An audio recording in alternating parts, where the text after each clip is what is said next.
Welcome back to the hot seat. Oh my goodness, I'm a little out of breath after that performance. I hope I didn't embarrass myself too much. But we are finally on to our last but not least guest today, and she may or may not be, she is crowned the USOA Mrs. Nevada 2023, and she has come here to not play with y'all. We have definitely going to have her on the hot seat, her and her crown and her sash, and I cannot wait to introduce her. Everyone, please welcome Bianca Termini. Thank you so much for coming. Oh my gosh, you look so beautiful. Thank you so much. Take a seat. Oh my goodness. I'm so glad that you wore the crown, the sash, the whole get-up in true fashion. Oh my goodness. So, first of all, congratulations. Thank you. This is a big thing to be. Like, probably a lot of pressure on your shoulders as well. Yes, definitely a lot of pressure, a lot of hard work, dedication. I was just crowned back in November, so it's been a couple months, but it still feels like it was just yesterday. But I love it. It's such a fun. That's amazing. Fun so I'm not part of the pageant world. I know some people that also compete in Nevada. But tell us a little bit about the pressures of it and how long have you been doing this? Yes, so this was actually my 9th pageant, I believe. I've been competing since 2014, and the very first pageant that I competed in was Miss Nevada, United States.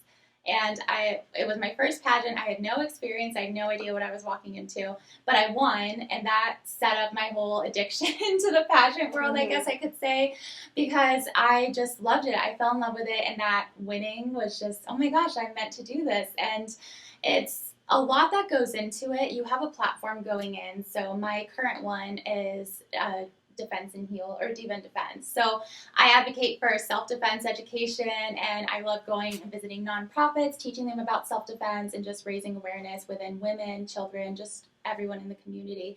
So you have a platform. You train for swimsuit, you train for evening gown, and interview is the biggest part of the competition because we have these one-on-one interviews with the judges before the pageant even happens, and that's where most of your score is already calculated, which a lot of people don't realize, but that's such a huge part of it. So there's all these different components and a lot of community work, and it's great, but it is a lot of work and dedication for sure. Yeah, I was going to say, so, you've been doing this long, I'm sure you've learned a lot, but I think the biggest thing that I'm pretty sure you have to have is just the confidence in who you are, because it's a little different than when you're on camera, when you're modeling and doing all those things. You don't necessarily have to showcase and bear form vocally about things that you stand for, things that you want to change, things you want to do in the community. So I think that, to me, is like the biggest thing. Like, how have you overcome with trying to deal with maybe you had any fears in the past about nervousness or stage presence or whether or not you'll be perceived well?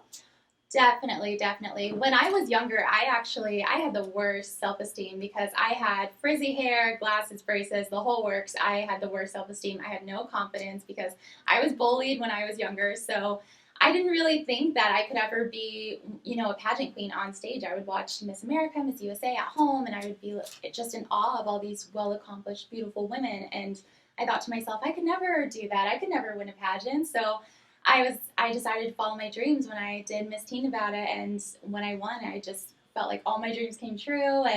But I did battle with confidence issues for a really long time because I just had all those thoughts when I was younger, and that image in my head. I feel like I'm always that little girl that looks kind of funny and isn't perceived well by others. But I've learned so much about having confidence and being your best self and just believing in yourself and trying to block out all those other thoughts and all the other people, because especially in pageantry, you're comparing yourself to others, and it's not just about looks, but maybe someone's had more accomplishments, what you think is better looks than you, or all those different things, and it's really important to block all those out and just believe in yourself, because that's the most important thing. Yeah, because I think the hardest thing is you're literally on stage live competing. Like, you walk in there having to compete against these women, and then in real life, you're like, there's, because everyone's so different, and now it's a more inclusive world, where the last thing you want to do is, make someone else feel like, okay, well, I beat you, or I've had more,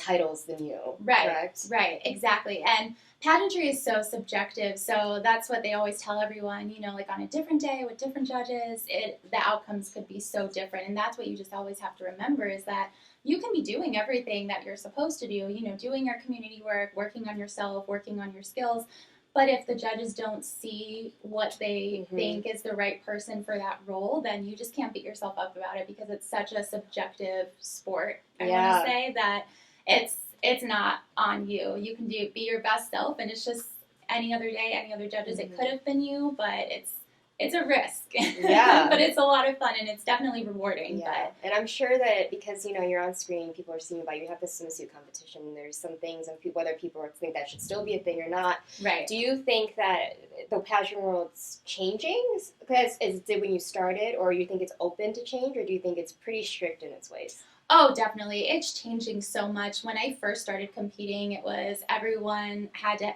be like this. And for the swimsuit competition, it was all about, starving yourself and all these negative things. But it's changing so much to include body positivity, where there's not a swimsuit body, which is what I love to, say is that you don't have to look a certain way to have a swimsuit body. Everyone has a swimsuit body. I just love promoting health and fitness. That's it. As long as you're healthy, then it's good. You don't have to starve yourself. You don't have to be like a size 0 to have a swimsuit body. As long as you're healthy and working on your fitness and, practicing healthy habits, then that's a swimsuit body. And a lot of pageants and pageantry is transforming to those, promoting that. So people don't have that negative stereotype where like, I have to starve myself to do this pageant or else I'm not going to win. And it's changing a lot. There's so many people watching. It's kind of like Victoria's Secret fashion show. The world watches you. Right. And you're being judged based on how you walk down in a swimsuit, representing either the state, the part of your state, what country, and it's a lot to be like,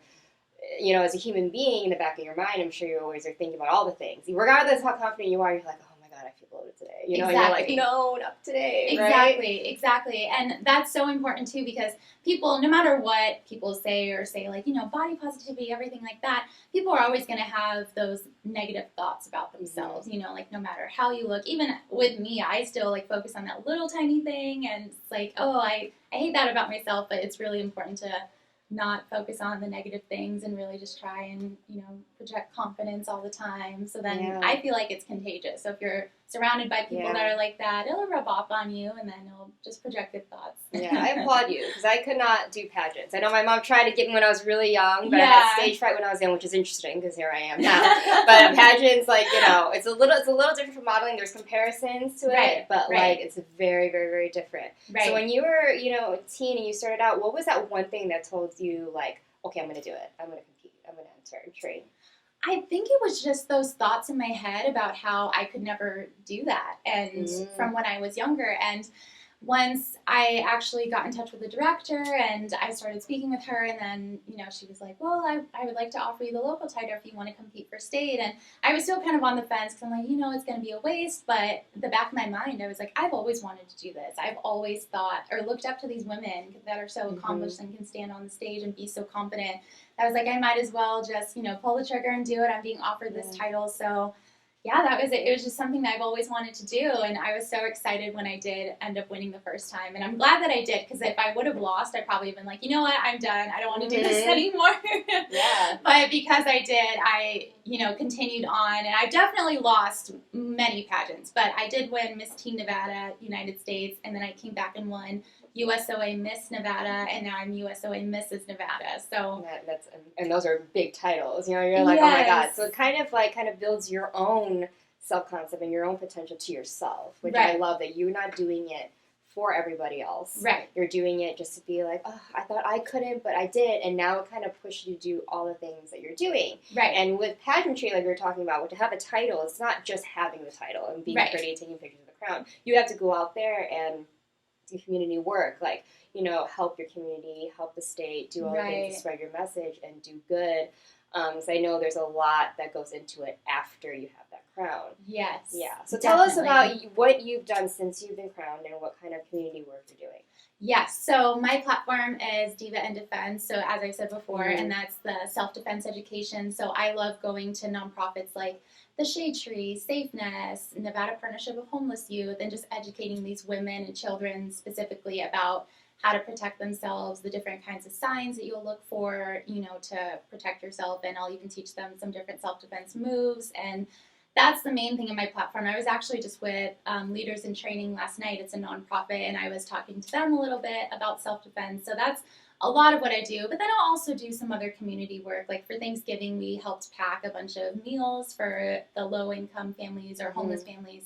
And I also work with the Just One Project. A couple Saturdays ago, I volunteered at their Pop-Up and Give, where I helped give out food to low-income families as well. So I love the community work. And that's a huge part of being a title holder is, you know, doing the job and being out there in the community, being visible and being out in the public. And a lot of people don't realize that, competitors are not, that it's a job. And I have a full-time job, so this is like my second job. So it's really important that you don't just compete in the pageant, which it's all fun and winning the title is fun, but then you have a whole year of service, of responsibility, of a job that you have to commit to and, you know, build your brand and be there and for the organization. And do what you say. Because I feel like it's holding up what you sold yourself on doing. Exactly. And then going out there and actually being like, see, I'm actually doing it. Like, this is me proving that I am worthy and you chose.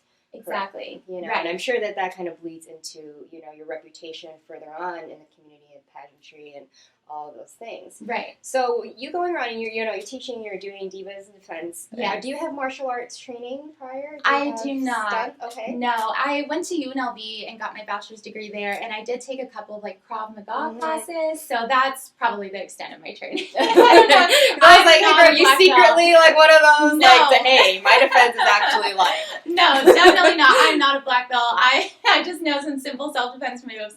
But my biggest part of my platform is just speaking about it because I feel like self-defense it's not taught enough. I don't think it's spoken about enough. And with violence becoming so prevalent, especially in this day and age, there's so many violent acts and random crimes that have been happening. It's just so important to speak to the youth and women especially because that's who's targeted the most. And through all of this, through all my work, I found a few interesting statistics that every minute about 20 women are attacked. And it's almost always by an intimate partner, which is super scary. So a lot of times when I'm educating women or children, I always tell the women, like, don't tell, your husband these moves because if a lot of times that's the attacker is a husband and boyfriend. And not always, but but it's important just to speak about it so, people are aware and just to promote that awareness. Because there's a lot of people and then they'd be too scared to talk about it. So I feel like that also helps you in a way to open yourself, being like, if you do have those issues, you can tell me. It's like a safe space.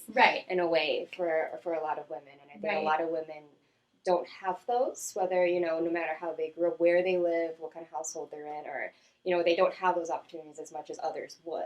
And so it's kind of being lending an open hand, being like, hey, I might not be the best stunt woman or martial artist, but like, I'm here for you, and there are ways. There's something for everyone. The smallest thing can make a change in someone's life. So that's absolutely fantastic. So congratulations on that. Thank you. I'm extremely happy for you. Thank you. And so I know that, this is like your second job, but you're also a therapist as well. Right? So let's talk about, this is your main, what you will call your day job. Yes, my day job. So I'm a physical therapist assistant. I actually just graduated last year in April, and I took my board exam early, got my license early so that I was able to start working right away. But I work in a cardiopulmonary clinic, so I help patients that have had open heart surgeries or have respiratory disorders, and I love it. It's a great field to be in, and I get to make a difference in people's lives every day by, helping them exercise or helping them do things that they were scared to do after they had surgeries or certain diagnoses. So it's a very rewarding job.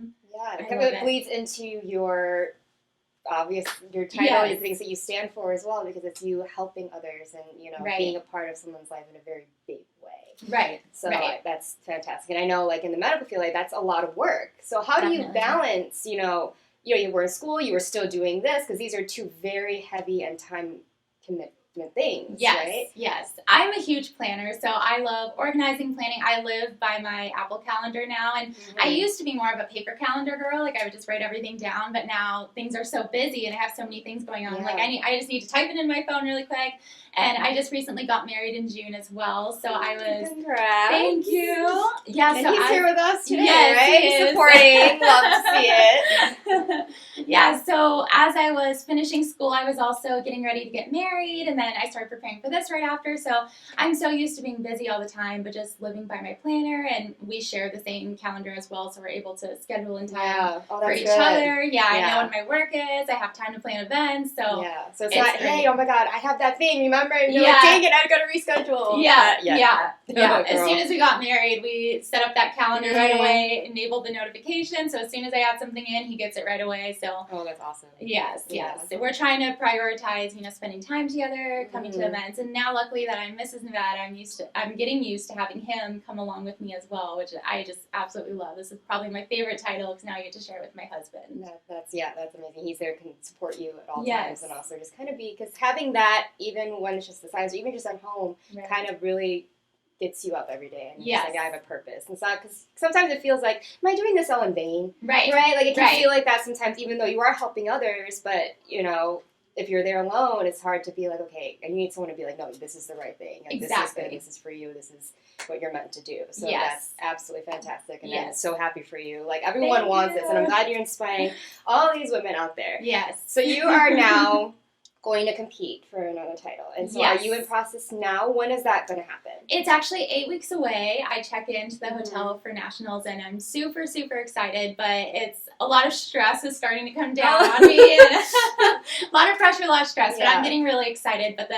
it's USOA Mrs. is the national pageant, but luckily it'll be hosted right here in Vegas at the Orleans. Oh, that's great. Yeah, so luckily I don't have to travel. Because you're like, the travel adds, and you're just like, oh my God, am I tired? Am I dehydrated? I know. I know. Girl. And I have traveled for national pageants in the past, but like lugging my gowns and my costume and everything. I'm like, oh my gosh, if I forget something. Yeah, and if it's lost or something teared. Oh no. Right.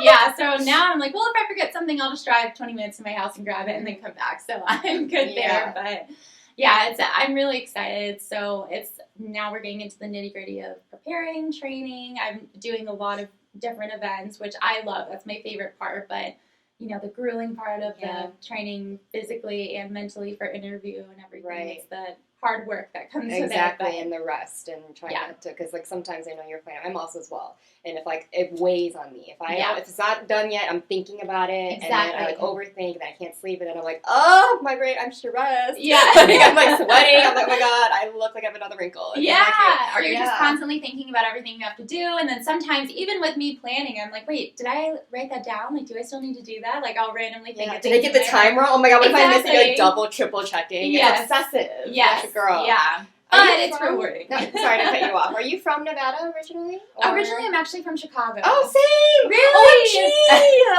OMG! Yes! This is why we're connecting. Yes. I was going to say, I'm sure it's really proud for you to actually represent your own state. Yes. But I was like, I wonder if she's actually from Nevada. You can't assume, because Vegas is so transient here and everywhere. Yeah. But, oh my gosh. Yes. Oh, look at that! But you started here. Yes. Okay. Yeah. So I was born in Chicago, and we moved here when I was 4, so I was pretty much raised in Vegas. But born in Chicago, lived there for a few years. All of my extended family is still there, so we go back and visit frequently. So I'm like, well, Chicago is my hometown. Same. Oh my gosh. Yeah. We're connecting. But that's so amazing. Yeah. That's awesome. Yeah. And then for fitness, because I know that you're big on that as well. And Yes. I'm sure lots of women are looking at you being like, oh my God, what does she do? So Pilates? I looked that up correctly? Did I Yes. Okay. Yes. Okay. I love Pilates. So I do mat Pilates. I've done hot Pilates. I do reformer Pilates. So all those different types of classes I've worked with. I've actually done, I feel like almost every single type of workout. I love working out, so I've probably tried every type of workout there is. But currently I do reformer Pilates, and then I also go to Raw Fitness, which is more of like a circuit training style boot camp. I just started there a few weeks ago, and I absolutely love it. I like switching things up, because before that I was doing like cycling and hot Pilates, which I really loved, but like I need to start doing something that's more challenging, so I feel like I was starting to plateau. So I change things up all the time just to keep it interesting. Yeah, I used to do that back, especially in college when I had all these classes I could take. Yeah. But like then I always tell people, because everyone's just like, oh, what do you do? I want to do what you do. But then it's like more of promoting what works for you. Like, what do you love? Because if you're doing something you hate, the last thing you want to do is go do that thing. Right. If you don't like running, I'm not going to go run. Like, I'm not going to work out. That's just not a thing, right? Yeah. Exactly. So, finding what you love and finding, because that will end up working for you. We're all different body types, and I'm sure you definitely promote this as well to a lot of the younger girls who want to hold titles and do pageantry, to find what your body type is, what is healthy for you, and what works for you. Right. Yeah, that's so important to just have a passion for what you do, because like you said, you're not going to want to do it. If you tell someone like, well, you have to, run this many times and lift this many weights this many times, and people don't like it, they're not going to do it, and then they're just going to fall off. There's so many different workouts and things out there. Yeah. There's something for everyone for sure. And my mom does Zumba. She loves it. That's her thing. That's her thing. Hey, and so that's like her escape, and then she's getting, something healthy out of that too as well. Right. So that's amazing. Right. Fantastic. So where can people find you, and then also find how to get involved with your Divas in Defense? Yes. So on Facebook, I'm Bianca Termini, and then on Instagram, Bianca Termini _, and then all of my pages are just USOA Mrs. Nevada as well. And there's the website, there's all the social media, and I can be found there. Yeah, and so are you open to people kind of reaching out to you, asking how they can maybe join one of your classes? Yes. I would love that. I'm always looking for new opportunities to connect with people, I would go honestly anywhere, to nonprofits, to little small groups, to schools. I love just connecting and just getting the message out there and just creating more awareness. Yeah, while at the same time promoting her beautiful self. And just so everyone, please go follow her, message her, get to know her. She's a beautiful soul, obviously beautiful in person. Look at her. She just sits there. She has a smiled up hat. But, support her, what she's doing and everything. And I love how you're just a voice, just not just out actively doing, but you're sitting here and you took the time out. So thank you to come sit here and spread your word. And I love having people on here that inspire my viewers, inspire other girls that want to be whoever it is that I have come on here. So it's absolutely fantastic, and I love how different you are, and I love your motto and everything. So before we go, I'm going to ask you those two questions. Okay. Maybe shorter and long answers, but what is probably the biggest misconception people have of you, that either during growing up or now as a title holder? I think something that's definitely misconceived, but especially just by being, a title holder, is that it's all just about looks. And, I love compliments when people are like, oh my gosh, like, you're so beautiful, but that's just not what the title is about. And I think a lot of people don't realize, all the hard work and everything, like what we've spoken about, like the community work and everything that goes into it. It's not just about looks. It's about so much more, the responsibility, the making a difference, being there for others. And that's, I feel like, something that I really want to promote during my reign, is all the hard work that goes into it, so people can understand that it's definitely a job and it's a huge responsibility that I take very seriously. But I would just say she's not just a beauty queen. Yes. She's the queen, doing all the things, which is amazing. And so do you have a philosophy that you live by? Yes, I would say, just giving back to others all the time. I feel like I'm the most full when I give back to others and, help leave a footprint on someone's life, I would say, because through my actual full-time day job is something that I do with my patients every day. And then as well as with this title, I just try and, make a difference in as many lives as I can. That's absolutely amazing. What a way to end an interview. Like, I don't know how anyone can say it more perfectly. But everyone, Bianca, she is absolutely beautiful, absolutely amazing, and inside and out. And she is here for you to connect with. And please support her during her next competition for her to reign again, or just continue reigning. She might as well, right? So everyone, Bianca, please, round of applause for her and everything that she's promoting. So thank you guys so much for listening in, and thank you for being here. Thank you so much for having me. Right. And then we are the Hot Seat with Priscilla, and I will see you right after the break for our final goodbyes. Social Media Shows is a production company based here in Las Vegas, Nevada. We offer these services.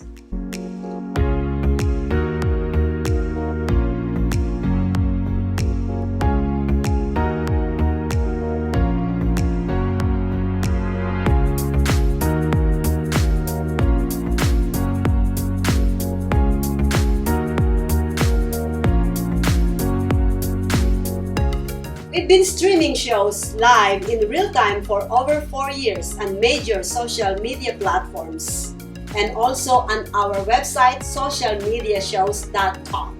And we are now on Roku TV. We welcome you to have your own show on our TV network. Call us 651-955-8743 or email us at admin@socialmediashows.com. Hi guys, and welcome back to the Hot Seat with Priscilla. Once again, just thank you guys so much. If you guys are still here viewing the show live in real time, thank you, thank you, thank you, thank you. We here at Social Media Shows, me, Maria, and all the other hosts of the other shows on this network are always so thankful that you guys are always sharing, commenting, promoting, posting about it, and just being here for us and really wanting to make this an amazing enterprise and probably the next way to promote and next way to market and then be on the big screen next to Jimmy Kimmel or something. But we had a big day. I'm exhausted. We're all exhausted. So many stories, so many amazing people, so many networks and connections happening, which is my main point in having the show, is to introduce you to them and them to each other and just kind of bringing you guys into what Las Vegas really is about. So as always, every week is going to be a new week, new people, so please stay tuned. There's always new amazing announcements, and I may or may not have one coming up, so again, follow me, follow the show, because there's always something new coming up when it comes to Priscilla, obviously. So thank you guys again. Please stay tuned every Wednesday, 3 p.m., The Hot Seat with Priscilla, and thank you guys so much. I will see you guys next week.